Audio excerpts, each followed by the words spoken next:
Wonderful viewers, you're welcome to your darling station, the Living TV. Welcome to your wonderful edition, Issues of the Moment. Issues of the Moment comes from the stable of the Living TV, where current affairs, topical issues are discussed. Today, we'll be looking at Asuu and promise, or rather agreement, reached with the members of the Asuu.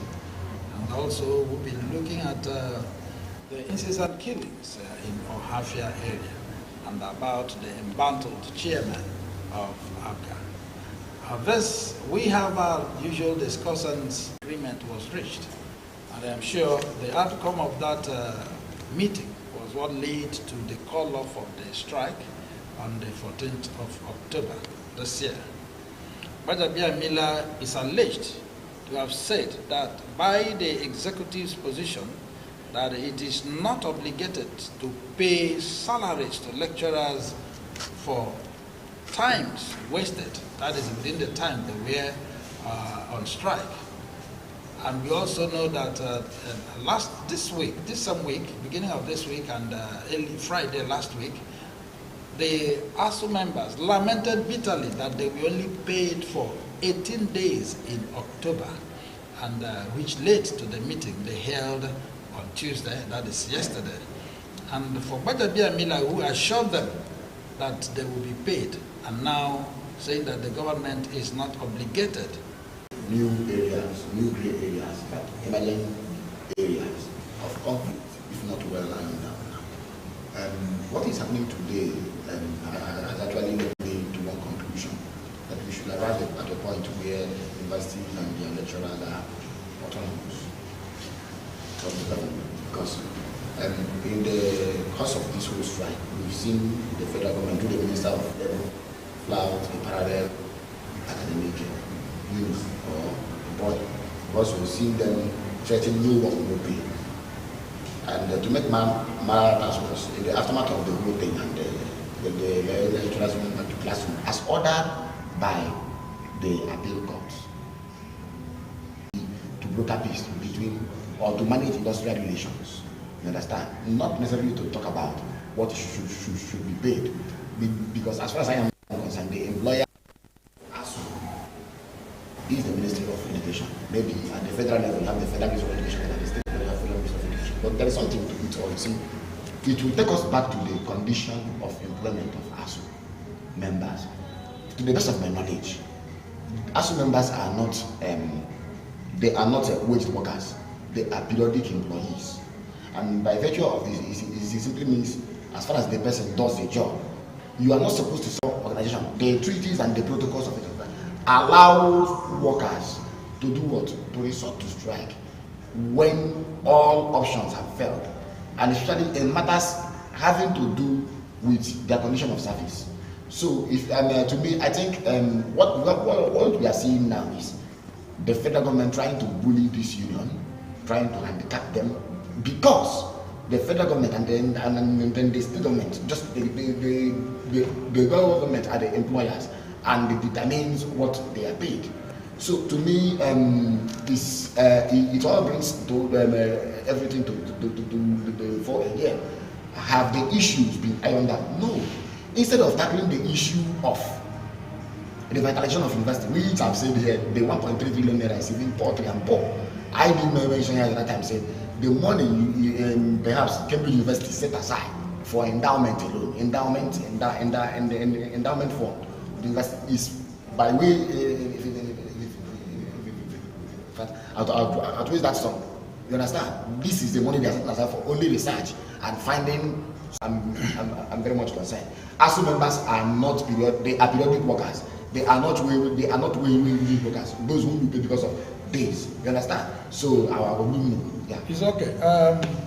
Council, the no work, no pay, according to Gbajabiamila Miller, I said the thing is premised on the law and government's legitimate interest in preventing moral hazard and discouraging disruptive. Quantified in terms of time input or productivity. That being the case, the speaker of the House of Reps can make that submission. If settlement was reached in his chambers, because I recall the video clip that trended when the diminutive minister for labor, our brother Chris Ngige, at the point wasn't comfortable with the proceedings. He stormed out, walked out even on Baje Biamila himself, and on his way back had to smack the the chairman of Asuu, smacked him. I'm not sure that any understanding, talk less of agreement, was reached. Part of what trade unions do all over the world, and particularly in Nigeria, no work, no pay rule. But in the absence of that clause, in the absence of an agreement, in the absence of an understanding, the federal government can come up to lay that claim. However, I am mindful of the submission made by Comrade here. Pay for that period. You wouldn't say they were not in school. Teachers, by the nature of their job, and more so lecturers, are also working even when the students are on holiday. Yeah. They are engaged in research. That is the time they prepare themselves in such a way that when the students come back, everybody will hit the ground running. But I was looking at, I quite appreciate and understand the argument of the federal government. The strike is being abused in Nigeria. However, we should also be mindful that these lecturers for this period were not working. It was alleged, or it's been alleged, that some of them died during the pendency of the industrial action. They lost their lives. And because they were not somewhere, even rumored to have become Uber drivers, boat drivers, anything to make out. To this. All right. December Biamila, about 2 weeks ago, informed Nigerians that the president, that is Muhammadu Buhari, had cancelled the no work, no pay decision of the government and promised that the backlog with held salaries will be paid to the lecturers in a number of installments. And then if this is true, he announced this after that meeting, and that this thing has been, that was one of the things that motivated these lecturers to go back to class, only to be paid for 18 months. And when they asked, they said no work, no bread. I think they went back to classroom in obedience to the order of the. Dealing out those things, and then I said, fine, it's a win-win situation for everyone. Mm-hmm. Like Barrister said, I have thought, even at the time, remember the lead counsel for Asuu, Faye Falana said, it should have been, the matter should have been pursued using AD, that's alternative dispute resolution, you understand? In which case, everything is brought to the fore, and every grieving member or disputant should have somewhere or something to leverage. But the way it is going now, it's gradually, to me, yes, it is now becoming the government trying to shove it down on the journalists, because I speak from experience. Remember, during the COVID-19, they were asking for hazard allowance and other allowances. My own issue is this. I know a little about the academy. These lecturers are not being funded. So some of them cannot even access grants for research. So I think when we begin to talk about this, there are a lot of things about it. So what the government is doing now is to open up more gray areas that will make this level and productivity. We also talking about you using also the Minister of Education. So I do not even know who was actually calling the shot. So but Abiyamila has said what else he said. Now we are now seeing different body language from the president or the presidency. It means in the first place there was no harmony. That's the meaning. Beautiful. There was no harmony, you understand? There was no, I cannot say, okay, we will pay based on pro rata. I am particular about pro rata. I say, no work, no pay is in international law. You understand? Okay, So, Council, before you also take on that, I also want you to take into cognizance the statement of also December Miller, who also said that there was no need to sign any agreement on the promise he made on behalf of the government after his meeting with Buhari, because it was all about trust. Yes. That was when the teachers now bombarded him with questions, and you said this, you said that. yeah. Is it because it was not written? He said there was no need because it was based on trust. And then, who has failed? That is the speaker had no business acting as the public relations officer Exactly. of the executive. That was what he was doing. Exactly. I think he exceeded his mandate when he went public. It is the duty of the executive to execute. So if the legislature, that's the speaker, that's what he has become, the PRO. I don't know whether he wants to become the fourth member of the presidency. He had no business going public. And when you go to make undertakings on behalf of the executive, and they feel we cannot do this, what happens? They'll come out and for education to say so. Even the minister for labor, assuming he refused in his usual obstinacy to do it, the minister for education could do it, or a member of the presidency, one of the three members of the presidency could come forward and tell us, yes, this is what we agreed, and yes, so it will. And I think even Bayataglamila himself did not use properly and well the channel given to him by the constitution. And in doing so, I cannot even affirm here that he upheld the constitution of the Republic of Nigeria, 1999 as amended. What he should have done would have been to order the education committee of the house to summon Asuu members. You know, he just wanted to me. Perhaps he just wanted to take the glory. Let's not accuse him. I'm coming. You should say, I think he meant well, but it's like, well. yes, it's like this gentleman in the Bible, Uzzah. Education can invite Asuu and parley with them. You understand? That was what. But at the point they failed, unless you are saying Bagabia Miller would have at least consulted them. I am saying, even there is one to committee of the whole house chaired by the speaker. He can also summon them, and then you have a committee of the whole house to hear this matter.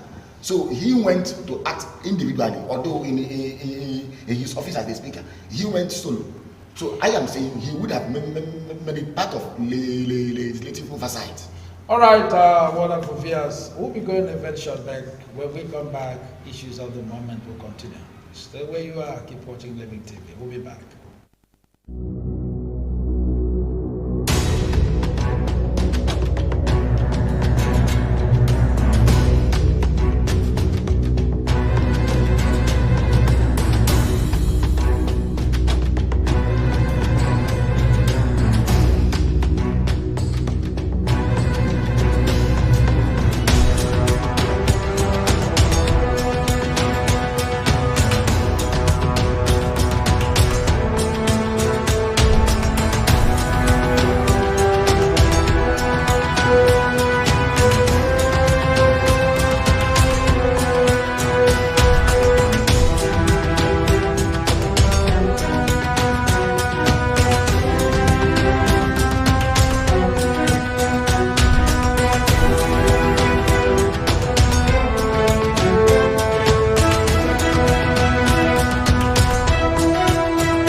I want to know which way Nigeria is headed.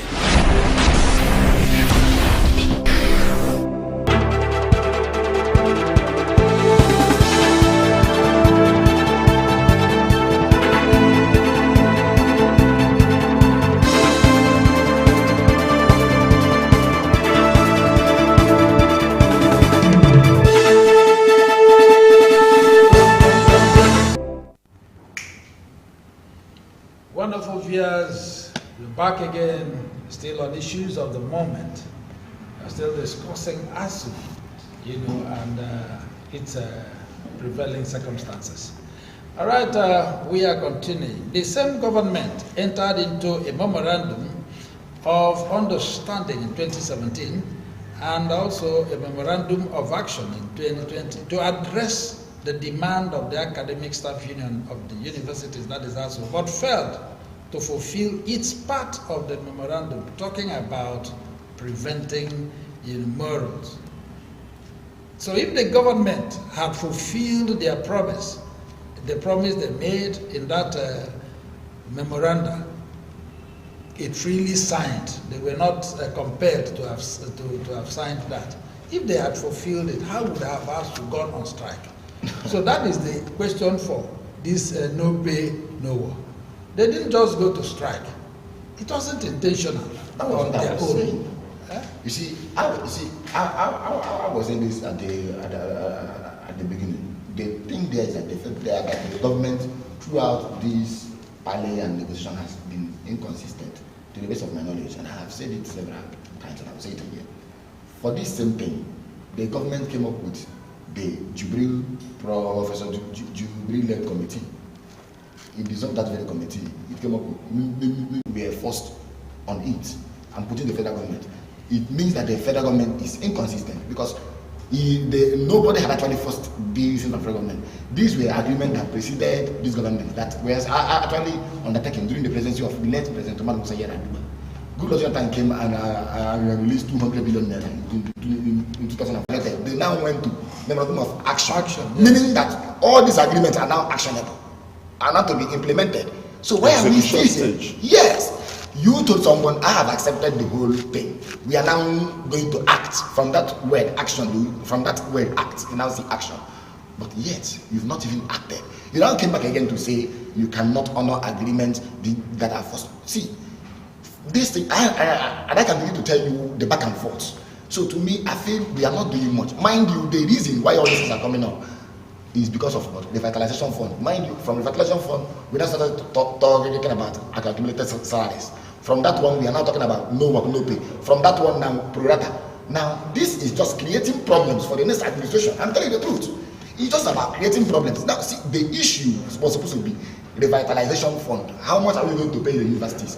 To do what? To revitalize. I shared the story here last time. I said a friend of mine who like I'm saying is that if you have agreement, if you say something, honor your word. Now see, the speaker had actually come out to say the president had told him in confidence that there will be no problem as per the area of no pay. Now we are also seeing this particular inconsistency. Try to reconcile it with the fact that you told us so. Let us see. I'm telling you, we are renegotiating. The federal government has renegotiated 3 times with Asuu. The Jubilee committee, the Jubilee committee, and the last committee we had. All these committees were to do what? To renegotiate this very same agreement. Okay, Council, you talked about the constitutional provision of no work, no pay. But in the international law, no, I didn't say constitutional. It's not. Yes, it's a labor law. Well, it's not constitutional. Yes, that does. The constitution is an touch. The ones that are permissible, open-ended, it is subject to the agreement of the parties, and so they can now modify it to suit any particular purpose. I don't know if that's okay. My brother, I think I missed a desire, that level of autonomy that they want. No problem, the government has said so that they are prepared. But don't come to us for a kobo. You cannot ask me to fund a project you are doing, and then not ask questions, that it is not in my place, grievance the lecturers have, and a corresponding insistence by the government, which is that the lecturers should be placed on the integrated personnel system. The Asuu members say no. The government says impossible. That is even, you see the other ones, release. Yeah, the government can even accommodate it from capital budget, the areas of infrastructure, and so on and so forth. We will build according to the strength we have at any given point in time. Yeah. But when it now comes to emolument, the government is insistent on it. That the government argues and believes that it is paying so much to people who are not lecturers. They said so exactly the way I have said it. But in effect, that's what it means. Give us money, forget about it, fire and forget. Like you say, military parlance, fire and forget. Just release the money to us. Don't question how we are going to use it. No person can do that. I think the reason for which the issue of IBBIS came, where the federal government, because I have said not everything Asuu does.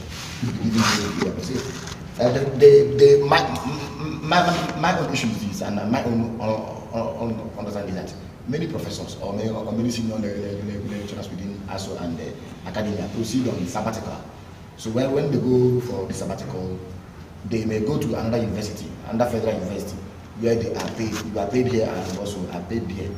That was what the federal government was actually doing. Yes. So, but the problem is that Asuu itself said the so-called IBBIS is not even. It was not hitherto. You understand? The plank of the whole disagreement. The plank of the whole disagreement had been what? Had been the fertilization fund, which the federal government said. And that was why I was saying, in Nigeria, we don't invest so much in education. And that's the problem.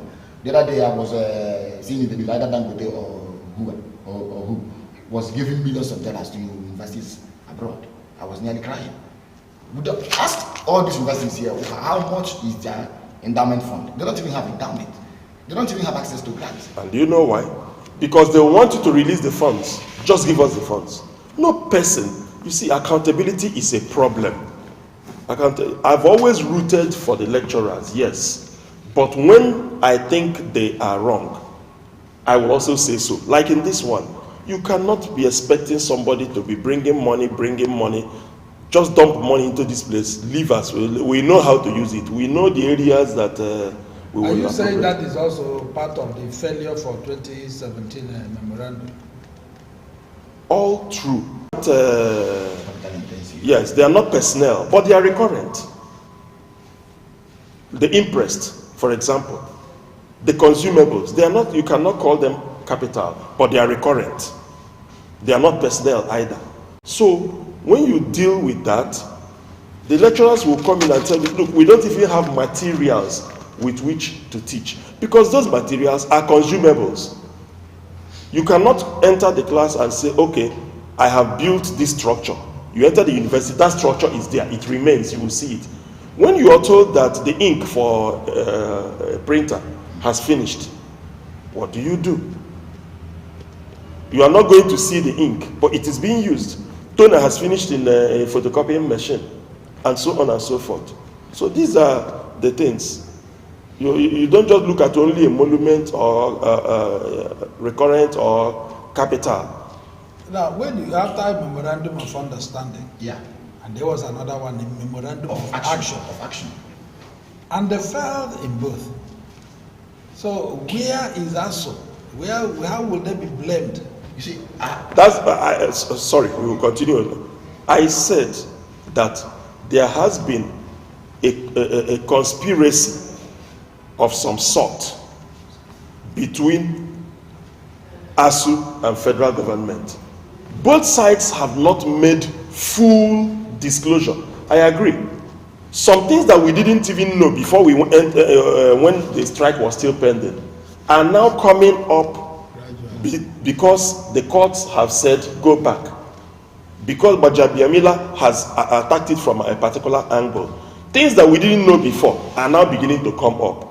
And I assure you that as the days go by and we continue engaging in this dialogue, more and more things will continue to unfold until both sides sit down to tell Nigerians, okay, from our perspective, look at what is involved. Finally, before we go today, let us look at these incessant killings in Ohafia, burning down of houses, and the report we had is just simply because one soldier is missing. Simply, did you say simply because a soldier is missing? Because a soldier is missing. Okay, not simply. You see, a soldier is a person trained and paid to kill. That is the job of the soldier. Is a soldier made to kill? I said that is the job of the soldier. So he when you is say trained. kill, Yes. it should be streamlined. Let's know who and who is the soldier supposed to kill. Let us come at it stage by stage. Yeah. First, you deal with a soldier is a person trained. He must be trained. Yes. And then he earns his salary by killing. Okay? Yes. That is the first. The next stage is that who does it becomes foolhardy and silly for people who lack that skill and expertise every time, frequently, persistently, periodically, to go trying to engage the soldier in an area that the soldier is adept. If it has to do with killing, you cannot just abduct a soldier, or he comes to a particular area and then he is declared missing. If he is declared missing, you have what you call a spirit de corps. Somebody who goes to kill a soldier. I'm not saying that soldiers killing innocent civilians is right. That is not the argument I am making. No, we are waiting nothing, for it, yes, nothing can justify it, and that is not what I am saying. So let me not be understood out of context. Okay, I have not said so, and I will never say so. It's not the job of the soldier to kill innocent people. It is rather the duty of the soldier to lay down his own life in defense and protection of the innocent. But under the international rules of engagement, when a non-combatant takes up arms against a combatant, the non-combatant automatically translates to a combatant and would now so be treated as a combatant hostile. Okay. You understand? Yes. Now, that being the case, I am not happy that in a particular climb, Nigeria, every time our members of our armed forces are taken on by the people they are supposed to be protecting, naturally they wouldn't be happy. There will be reprisals. And so since our people know or ought to know that there will be reprisals, we should get to a stage where both sides will reach an understanding. There wouldn't be killing, there wouldn't be reprisal. Let there be no reprisal and let there be no killing. Okay, I'm sure you're also aware of the one that happened in Omaya, the local born Omaya man who was killed. Okay, I think that was on Monday too, because the soldier who is attached to one of the companies there is owing him, and he went to ask for the money, and he slapped the man. Who slapped who? The soldier slapped the civilian. Okay. And after the slap, the man, just like what you're saying, couldn't bear it, had to hook him. And on hooking, had to use his dagger at the chest, and the man died right there and then. Who killed who? Was it the soldier? The soldier, yes. Killed the... Yes, after the slap, and the guy hooked him on. He Yes. had to kill the guy with his... I also, as a lawyer, am aware that for members of the forces, including even the police, when you are dealing with them, you should be mindful of the fact that they are accorded certain protection, even by our law. You can sue a soldier, yes, if you have a transaction with him, but you cannot just walk up to him. No bailiff will walk up to him and serve him. The rule of the court is that you serve a party personally. But in the case of members of the armed forces and like the police, you don't serve them personally. You now have to serve through the superior officer. For example, if a police, yes, if a police-sidedness in the law, but it is because of the way we understand their position to be. And so I advise people, be careful when you are having transactions with uniformed personnel. Yeah, even our ladies, when you are dating, be careful. If you are told, what work do you do? I be soldier. Be careful. Know that the regular rules may not apply. If he slaps you and goes into the barracks, which policeman are you going to call to go into the barracks to go and, yeah, he could be arrested. But the protocol and bottleneck that would be processed before that soldier would be arrested. All right. Just what you're saying is just like one of the write-ups of James Harley said, it's only a fool that fights a man with a gun. And but that notwithstanding, we are talking about where they are living. Where we have an army camp in Ohafia, in even Ohafia precisely. Yes. They live and mix up with these people. But the extent of burning more than 10, 15 houses, and it has not stopped. I think this is where I want to come in. I was not totally comfortable with the definition of soldier being someone trying to kill. Yes, I would trained and paid. I would have said that a soldier is someone trained to defend the territorial integrity of the nation state or of the state. You are taking now that is the second threshold of the definition. Now again, we know that even the work of a soldier involves many things, including Obasanjo made an appointment that shocked the world. The Minister of Police Affairs was to be David Jimmy Dowon, a retired soldier. That's militarization of the Nigerian police. And the culture, and now see the language. To me, I say, what else should transpire or what else should translate to hate speech? You see, bloody civilian is contemptuous. The conception of a military person has of the civilian he is supposed to protect. You understand? It's not bloody a soldier. But the problem we have here, That was the soldier took you. because it was very. That's not the job of the soldier. I'm coming.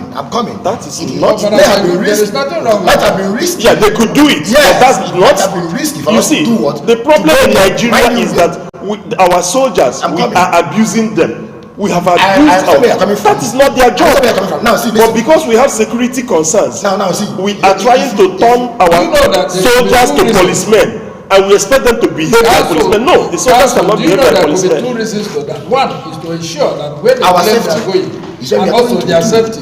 And you see, I agree. You see, the problem is that yes, I also understand that the soldiers seem overstretched, but at the same time, we should also understand that we have decentralization of insecurity in Nigeria.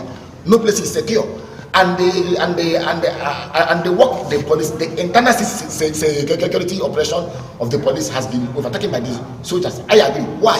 Because for in most cases and in most instances, you will see that we don't even have adequate police personnel. How many communities even have police? Now, even like now, you see.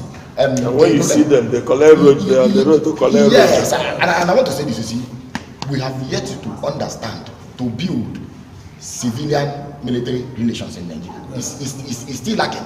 You understand? It is still lacking. And until we begin to build that, maybe by outreaches, maybe how many times we even, you see, people still fear the police barracks, the military barracks. The people still fear them to enter there. You understand? Should it be police barrack? That's the thing. It should be police station. Stations, yes. So to me, Military barracks, yes. Yes, you see, police station, not you see, police barracks. You see, so the But problem is that, today we still have police barracks. the problem is that like I was saying, until we begin to build civil military relations, this is when these things now begin to do what? Decline. Remember that as we speak now, there is in fact almost breakdown of law and order in places like Izombe, in places like in fact in some places in Imo State, and there is something you call a my study of even consequence should be proportional to. Now a soldier is missing, not that he has been officially said to be killed, he is missing, and now we've had deaths, we've also had communities, houses sacked. community. Nobody knows whether I have whether he's still alive or not. So to me, how then do we define overkill if not like this? So I think the council talked about rules of engagement. Rules of engagement is so much than people who are trained to bear arm in defense of the state. But doing it, you must follow the rules of engagement, which says you don't shoot someone from behind. You don't shoot someone who have actually raised their hands. To me, I feel there are a lot of things we have to be talking about. Both the citizens and the soldiers, they need to go through training, you understand? All right. On how to relate. So it's, all right, wonderful viewers. Nobody is supposed to kill anyone. The civilians, you respect yourselves, and even the soldiers. These are lives we're meant to protect. Army, that is not their job. We all should live together. I said it sometime here. The police are supposed to live with us here. The Air Force should live in the air. The Navy should live in the water. The Army should live in the bush. We only live here together with the police. And that is the way it should be. And I think by the time these things are applied, I'm sure this level of killings will be minimized. In and out, we are all Nigerians. Why should we kill one another? Whatever it is, it can be settled. If one soldier is missing, the Army General who is in charge of that, I think 133, 134, 14 Brigade. 14 Brigade in Ohafia, should also look inwards and conduct a serious search. If the person is not found there, you look elsewhere. Who knows here if he had decided to quit the army or maybe has absconded with a girlfriend. And then a lot of people are suffering it, both those who are displaced. It should not be so. This is our country and we aren't going to run away. On this, we are coming to the end of this program. From my far left is Comrade Nnamdi Lekwachi. Comrade Nnamdi Lekwachi, thank you for being part of the program. And Barrister Chukwuemeka Mwogo, who is also a security consultant. That is why he sounded the way he sounded. Barrister, well, thank you for being part of the program. Thank you, sir. And this is Chineduma Dele, your anchorman, signing off for today. Remember, today's issues of the moment. Tomorrow we still have Nigeria Today. Keep watching Living TV until we come your way again.